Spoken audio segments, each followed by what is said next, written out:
Buzyn, vous êtes médecin. Vous connaissez bien le service, le secret médical. Depuis la mi-avril, le Canard enchaîné affirme que des gilets jaunes sont fichés dans les hôpitaux et que ces fiches peuvent être consultées par le ministère de l'Intérieur. Alors, travaillez-vous main dans la main avec Christophe Castaner pour lutter contre les gilets jaunes ? Absolument pas, c'est totalement faux. Je veux expliquer de quoi il s'agit.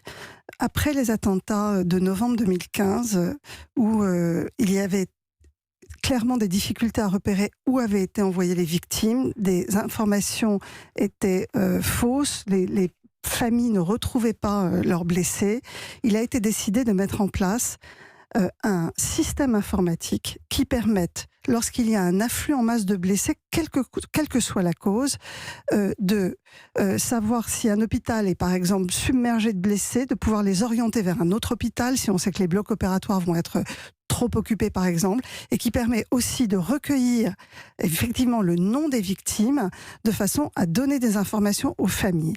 Ce système informatique, il est interne aux hôpitaux, il est ouvert lorsqu'il y a un afflux en masse, donc c'est en fonction des circonstances. Il a été ouvert par exemple pour l'incendie de la rue de Trévise, pour lorsque le pont de Gênes s'est effondré, il a été ouvert lors des inondations dans l'Aube.